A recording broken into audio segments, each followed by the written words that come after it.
Nous sommes en compagnie de Jean-Marc Petit, c'est ça? Oui, c'est moi, oui. Et Alexandre Arnaud. Jean-Marc, tu es responsable technique Coformatique et Alexandre Arnaud, tu es ingénieur commercial WatchGuard. Est-ce que je ne m'abuse? Ingénieur avant-vente. Ingénieur avant-vente. Alors, il faut habiller longtemps sur le micro. Si c'est allumé, c'est bon normalement. Bonjour. Voilà, là on est bien. Alors vous représentez donc Coformatique et vous allez intervenir sur WatchGuard, une solution pour une sécurité totale contre les cyberattaques. Alors peut-être en quelques mots pour compléter la présentation, c'est de nous présenter l'alliance entre Coformatique et WatchGuard et puis de nous expliquer qui est Coformatique. D'ailleurs on vous retrouvera en fin de journée avec Connex, je crois. Oui, tout à fait. Ça sera donc Christophe Vallot qui va intervenir pour présenter le groupe en intégralité. Donc Coformatique est basé dans le pays de Caux depuis 35 ans. Nous sommes experts en solutions en matériel informatique, en cybersécurité, en solutions de gestion pour les entreprises et pour les collectivités. Nous accompagnons donc nos clients pour la mise en place de tout le système d'information en fait, sur tous leurs besoins. Ok. Alors le petit conseil micro, c'est tu le colles au Ouais, tu le colles. ok. Allez, là on t'entend bien là. Alors donc Coformatique fait partie du groupe Connex, donc Christophe va présenter un peu plus tout à l'heure. Donc qui regroupe en fait plusieurs métiers, parce que nous voulions en fait compléter l'offre pour nos clients, pour essayer vraiment de fournir l'intégralité des solutions sur les différents métiers, parce qu'en fait l'informatique c'est assez vaste, et il faut vraiment des experts en fait dans chaque métier. Donc nous avons Co-Télécom, qui est lui spécialisé sur la partie téléphonie IP et les liens Internet. Ensuite, nous avons Solutions Consommables, qui fournit en fait tout ce qui est solutions d'impression et consommables. Solutions de gestion de GED et tout ce qui est connectique informatique. Et pour finir, donc, nous avons Paye et Services RH, qui est expert en gestion de paye, de conseil et formation aux ressources humaines. Alors juste pour compléter cette présentation, vous êtes basé où et c'est combien de collaborateurs? Alors Coformatique est basé à Sainte-Marie-des-Champs, donc entre Rouen et Le Havre. Nous sommes sur le groupe en intégralité environ une cinquantaine. D'accord. Donc Paye et Services est sur Saint-Étienne-du-Rouvray et puis Paye et Services est sur Mont-Saint-Aignan et Solutions Consommables est sur Saint-Étienne-du-Rouvray. D'accord, donc 35 ans, 50 collaborateurs, c'est une belle PME déjà. C'est une très belle PME. Une très belle PME, pardon. Ok. Alors ensuite, pourquoi nous avons décidé de travailler avec WatchGuard? Coformatique, en fait, on essaye d'être le plus proche possible de nos clients. Donc vraiment leur apporter du soutien sur tous leurs besoins. Et nous aimons en fait faire de même avec nos partenaires. Quand j'ai cherché une nouvelle solution, donc j'ai contacté différents fabricants. Et j'ai retrouvé vraiment cette mentalité en fait auprès de WatchGuard. Donc ils avaient des solutions qui correspondaient vraiment à ce que nos clients ont besoin. Des solutions relativement simples à utiliser, à mettre en place, avec différents outils nous donnera tout à l'heure Alexandre. Mais ce que j'ai le plus apprécié, moi, c'est le côté humain. Où nous avons tout de suite matché entre nous. Ouais. Toutes les questions, ils sont venus tout de suite. On a pu vraiment avoir un bon feeling. Et dès qu'on a besoin d'eux, il n'y a aucun souci. Il y a toujours quelqu'un pour nous répondre. Et donc cette association avec WatchGuard, ça date de quand? Ça va faire une dizaine d'années, je crois, maintenant. D'accord, ouais, déjà c'est quelque chose de solide entre vous. Tout à fait. Et puis peut-être qu'Alexandre, tu en parleras peut-être tout à l'heure, mais je vois, oui, c'est intéressant puisque ça s'adapte vraiment à tout type d'entreprise, facilité de prise en main, donc ça c'est important par rapport aux clients. C'est important par rapport aux clients. Ça leur permet vraiment d'utiliser les produits en fait sans, je vais pas dire sans compétence parce que c'est de la sécurité, il faut pas faire un peu, non plus n'importe quoi, mais il y a des outils de visibilité qui sont vraiment intéressants et intuitifs. Ouais, parce que quand on parle de cybersécurité, on en perd déjà un petit paquet, je pense, au niveau des clients. Moi, le premier, hein, je bosse dans une entreprise pourtant qui est dans la technologie, je bosse avec des devs, je comprends pas tout toujours. Hein. Moi, je suis dans la com, mais bon. C'est vrai que c'est pas toujours très simple, c'est en constante évolution. Ok. On y va, on continue. Hop. Je suis perdu. Non. Alors, l'offre WatchGuard, on y est avec Alexandre. Donc effectivement, chez WatchGuard, on propose des solutions de cybersécurité. Le portfolio s'articule autour de 4 produits, d'accord. Donc il y a ce qui a vu naître, on va dire, WatchGuard, qui est la partie sécurisation des aspects réseau d'un système d'information. Après quoi, il y a une solution de Wi-Fi sécurisé qui a également vu le jour. Forcément, les systèmes d'information changent, les besoins en protection changent parce que les comportements des hackers changent également. Donc cette offre est en constante évolution, d'accord. Après ça, on a eu une solution qui permet de gérer l'authentification multifacteur. Donc l'objectif, c'est de sécuriser l'identité des utilisateurs au sein d'une entreprise, d'accord, pour être sûr que c'est bien le bon utilisateur qui se connecte à la bonne ressource et qu'il n'y a pas, enfin pour pallier à toutes les, pour contrer plutôt tout ce qui va être usurpation d'identité, etc. Donc cette solution s'appelle Hotpoint. Et plus récemment, on a une solution de protection des postes de travail, donc antivirus EDR, donc antivirus avancé, qui a été rajouté également au portfolio. L'avantage en fait chez WatchGuard, c'est qu'on propose effectivement tous les basiques, on va dire, pour sécuriser un système d'information. Et après, comme le disait Jean-Marc, on a une vision, une volonté de faire en sorte que tout ça soit accessible, facilement paramétrable et exploitable ensuite au quotidien. Autour de tout ça, pour centraliser un petit peu toute cette administration de ces différents produits, d'accord, on a ce WatchGuard Cloud qui permet justement, depuis un seul endroit, d'administrer les différents produits, de pouvoir accéder aux logs, etc. des différentes briques. Ok, question que je n'avais pas posée avant. Vous êtes aussi local, vous, WatchGuard? Vous êtes sur la région de Rouen? On se déplace beaucoup. On est en région parisienne, toute l'équipe de WatchGuard France. Ouais. D'accord, j'ai vu que c'était à 1 heure de Paris, Rouen. Moi, je suis amiénois d'origine. On est aussi à 1 heure de Paris. Tout le monde était à 1 heure de Paris, finalement. Exact. On en est où de la cybersécurité? Parce que c'est un domaine qui évolue de jour en jour. Alors, effectivement, la cybersécurité évolue énormément. Si on prend par exemple sur la période du 1er octobre au 31 décembre 2022, 80% des attaques qui ont été faites en fait étaient ce qu'on appelle des zero day, donc des malwares qui ne sont pas reconnus. D'accord. Donc c'est des attaques en fait que les antivirus de base ne vont pas détecter parce qu'ils ne les connaissent pas. Le paysage des menaces est de plus en plus complexe et en contrepartie, il se banalise en fait. Régulièrement, en fait, tout le monde reçoit des emails avec des contenus plus ou moins suspects, mais de plus en plus des choses bien faites en fait, qui va permettre au final de bien piéger les gens en toute simplicité. Donc ça c'est le retour. Vous auriez pu faire une chanson sur la cybersécurité. Ça aurait été effectivement pas mal. Et là, il va falloir faire une protection, mais pas cyber. Et donc, ouais, tu disais des contenus finalement qu'on reçoit par mail qui sont bien marketés, etc., qui tendent finalement l'utilisateur à cliquer sans le vouloir ou à télécharger la pièce jointe. Exactement. Et pour ça, en fait, j'ai une petite anecdote qu'on va pouvoir donner. Donc, c'est un collaborateur. Il y a un petit peu de perturbation là.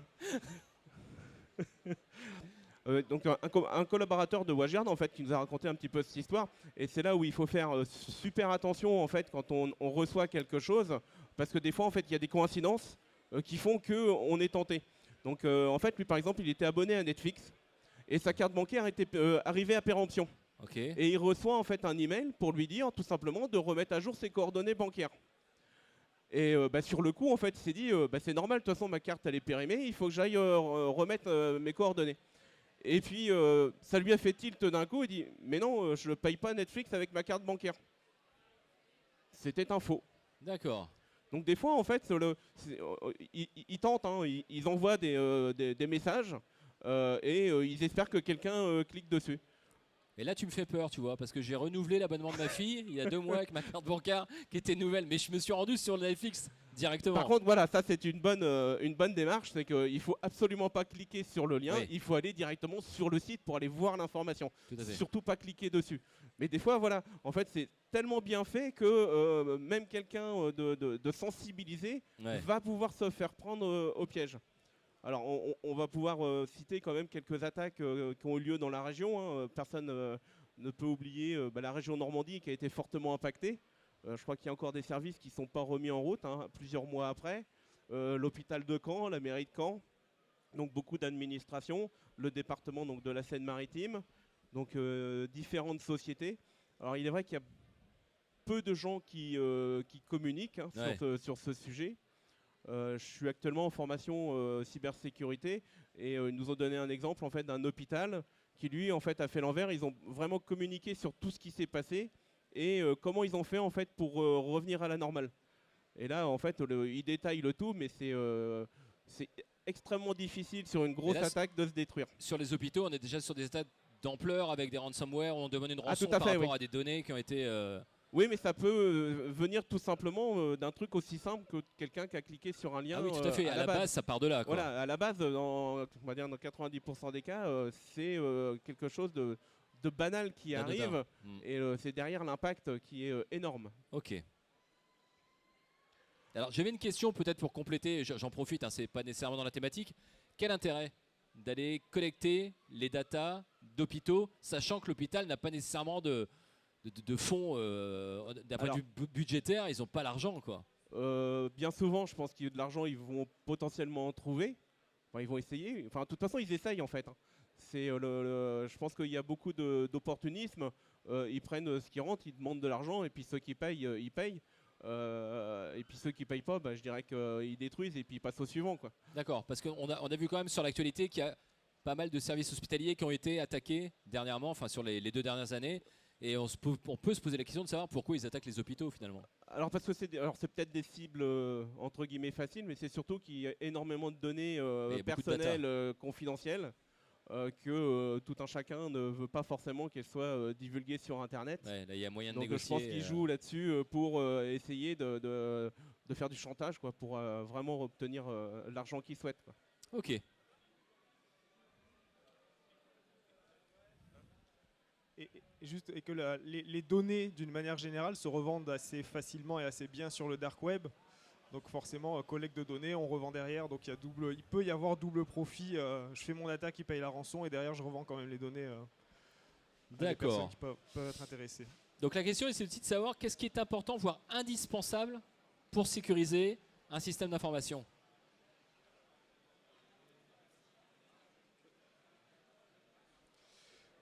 Donc pour sécuriser correctement un système d'information, alors il y a beaucoup d'aspects à prendre en compte, parce que comme ce qu'on disait tout à l'heure, c'est que les systèmes d'information d'une manière générale évoluent. Oui. Donc plus ça évolue, forcément plus il y a des endroits où il va falloir mettre de la sécurité en place. Mais un point très important, ça va être le besoin de visibilité en fait. C'est-à-dire que aussi bien sur la partie réseau que sur la partie des postes de travail, si on n'a pas de données à analyser, on ne va pas pouvoir mettre en avant des comportements malveillants, des activités qui peuvent être suspectes sur la partie réseau, etc. Donc la visibilité est vraiment quelque chose qui est très important. Chez WatchGuard, à partir du moment où sur la partie firewall, donc qui permet de sécuriser le réseau, un boîtier est sous licence, on fournit avec un équipement qui va permettre de collecter les logs, donc tout ce que traite en gros le firewall, pour pouvoir l'analyser et également mettre en avant du coup des rapports qui vont permettre de dresser un peu une cartographie des usages d'Internet, des utilisateurs qui vont avoir récupéré des éléments malicieux sur Internet et autres. Et ça permet derrière donc d'être au courant que ces comportements-là existent, mais aussi en cas d'attaque de pouvoir remédier, en fait, de pouvoir analyser ce qui s'est passé pour pouvoir colmater les brèches. D'accord ? Okay. Sur la partie poste de travail également, c'est quelque chose qui est très important parce que autant sur un antivirus traditionnel, les attaques utilisaient des outils malveillants. Donc aujourd'hui, c'est des choses qui sont facilement bloquables et détectables par les technologies. Donc les hackers ont adapté leur comportement à ça. Aujourd'hui, ils utilisent des mécanismes qu'on appelle Living of the Land. Donc c'est des attaques en gros qui vont utiliser des outils qui sont déjà présents sur le système d'information. D'accord ? Donc c'est des outils qui sont légitimes, donc qui ne sont pas catégorisés comme étant malveillants et qui donc par des outils de détection, de protection de poste de travail lambda ne sont pas analysés et ne sont pas traités, voire logués, donc surveillés on va dire. Okay. Donc ce type d'attaque, en fait, c'est pareil. Si on n'a pas de la télémétrie qui permet de savoir que tel outil a été utilisé à telle fin, on ne va pas pouvoir justement relier ça à un comportement malicieux. Ouais. Donc sur la partie endpoint protection, on a un service de threat hunting qui est inclus en fait dans les licences, d'accord, dans la partie EDR, EPDR. Alors je ne rentre pas dans le détail des acronymes, etc. Mais et ce service de threat hunting, justement, c'est son travail de surveiller en gros tout ce qui se fait au niveau du poste de travail et d'analyser tous les comportements pour pouvoir détecter ce type d'attaque dont je parlais, donc Living of the Land, qui ont pour but de passer en gros en dessous des radars pour les hackers.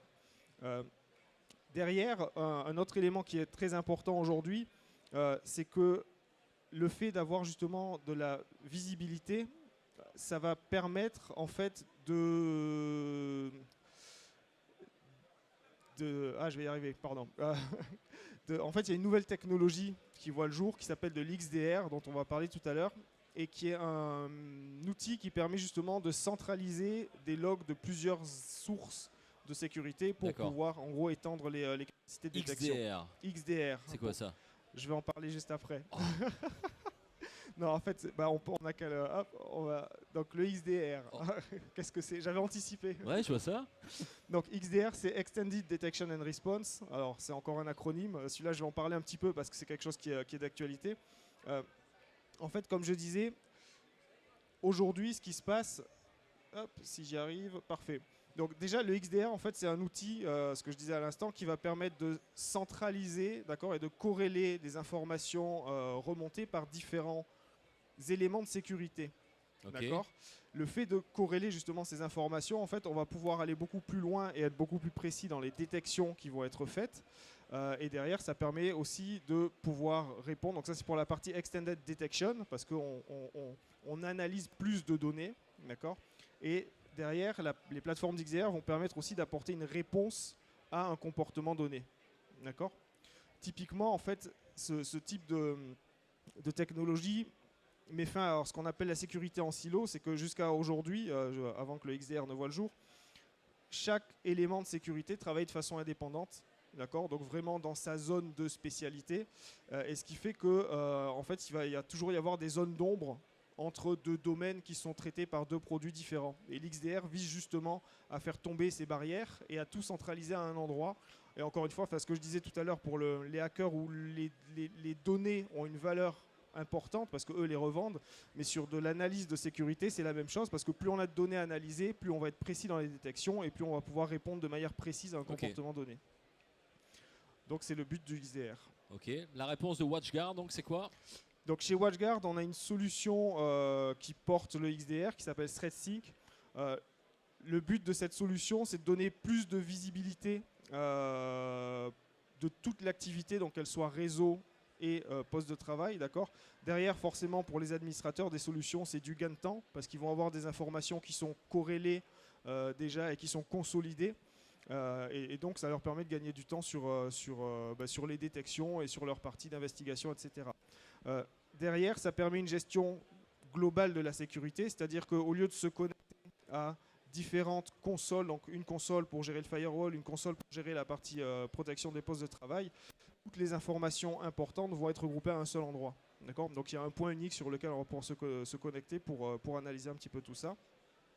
Derrière, forcément, la partie réponse va simplifier tous les processus de réponse aux menaces.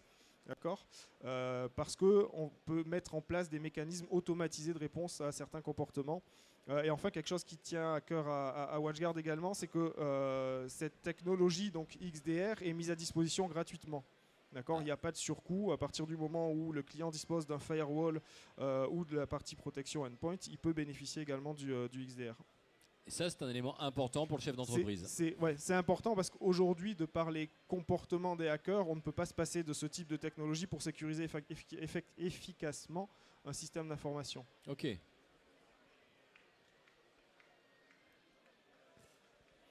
Alors, j'ai quelques exemples ici. En fait, on est sur la console centralisée, d'accord. Donc, on voit en gros des éléments qui ont été détectés. Ce qu'on va voir peut-être sur la deuxième animation, en fait, c'est qu'on a des éléments à ce niveau-là qui vont être liés à de la détection de comportement qui se fait sur la partie poste de travail. Et ici, on a des détections qui sont faites au niveau d'un firewall. Alors bon, je le dis parce que ici, c'est le nom d'un firewall et ici, c'est le nom d'un poste de travail, d'accord? Après, il faut connaître la console forcément pour le savoir. Mais l'idée, c'est vraiment d'avoir tout qui est centralisé à un seul endroit. Ensuite, ce qui est intéressant aussi, du fait de cette centralisation d'informations, c'est que si on a des comportements, de la rémédiation qui se fait de manière automatique en fonction de ce qu'on aura défini, je vais vous le montrer juste après, on a en fait les actions qui ont été entreprises, d'accord, s'il y a des IP qui ont été bloqués, un process qui a été arrêté, d'accord, un fichier qui va avoir été supprimé, etc. Donc on retrouve tout ça également au même endroit. Si jamais on est sur un élément, hop, si je prends celui-ci, pour lequel il n'y a pas d'action automatique, parce que j'ai pas d'action de blocage ou autre qui a été mise en place. Ce qui est intéressant, c'est qu'on va pouvoir également aller dans l'incident et, par exemple, ici, isoler le poste. Device. Voilà, Okay. c'est ça, exactement. On va dire que sur tel type de détection-là, on conseille d'isoler le poste. On va pouvoir le faire directement depuis la plateforme XDR sans aller sur la console de protection des postes de travail pour faire l'isolation. Donc, d'où le gain de temps dont je parlais tout à l'heure. Et enfin, dernière image ici, c'est la création en fait de politiques de rémédiation automatique. Donc on va définir un niveau de criticité sur des incidents. Donc ici c'est un incident type exploitation de failles sur un poste de travail, d'accord. Et on va dire en gros si tu as un niveau de risque compris entre 7 et 10 pour une exploitation de failles sur un poste de travail, qu'est-ce que tu fais? Eh ben, je vais isoler le device, je vais tuer le process malicieux, je peux effacer le fichier, ou, etc. D'accord.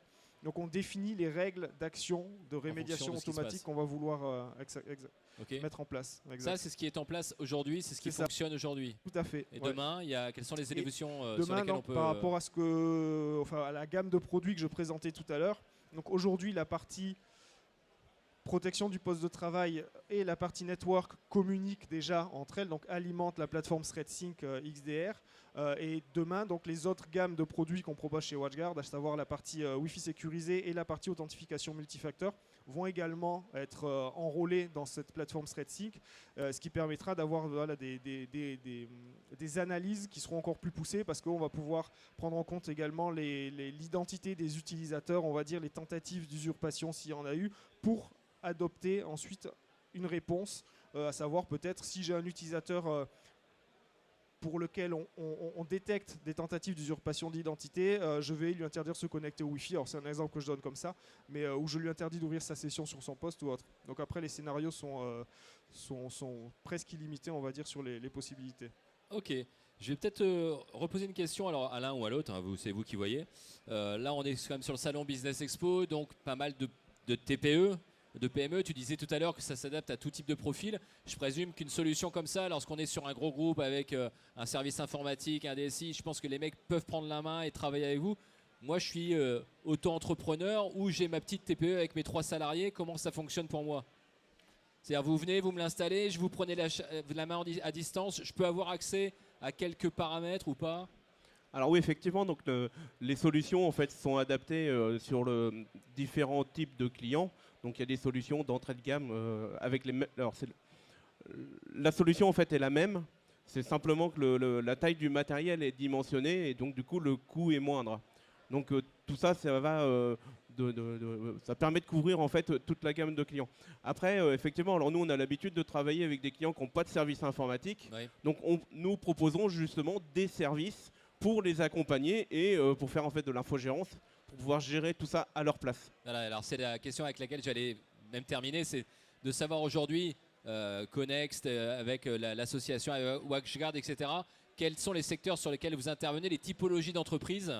Est-ce qu'il y a une typologie qui se démarque plus d'une autre? Est-ce que c'est plus dans l'industrie, dans le tertiaire, des groupes de plus de 50, 100 salariés? Ou est-ce qu'il y a quand même un gros noyau de TPE? Alors non, il y a un gros noyau de TPE quand même. D'accord. Parce qu'au-delà de 100 salariés, on commence à avoir des services internes pour gérer l'informatique. Ok. Mais ça n'empêche pas qu'on les accompagne quand même. J'entends bien. On va régulièrement accompagner ces services, qui ne sont pas non plus, ils sont en général une ou deux personnes. Mais quand on commence vraiment à fouiller, à vouloir vraiment gérer l'informatique, ça prend énormément de temps. Donc c'est là où on les accompagne régulièrement pour les avancer sur différents sujets.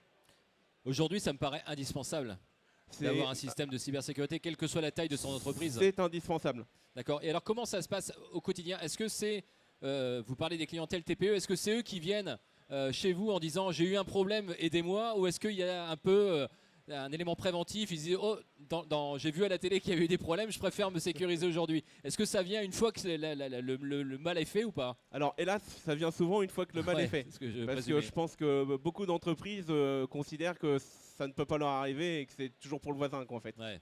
Donc il n'y a pas encore... on commence vraiment à avoir une sensibilisation sur le sujet, parce qu'on a vraiment de plus en plus de demandes sur tous ces sujets. Mais on sent quand même que pour beaucoup ne se sentent pas assez concernés sur le problématique quand même. D'accord. Ben, je pense que s'ils ont écouté ce que vous avez dit, ils vont changer d'avis. Et puis J'espère. ils peuvent vous retrouver, vous n'êtes pas loin de l'espace, vous êtes en A8, c'est bien ça? A8, tout à fait, c'est ça. Ok, stand A8, merci beaucoup messieurs, c'était Jean-Marc Petit, Alexandre Arnaud.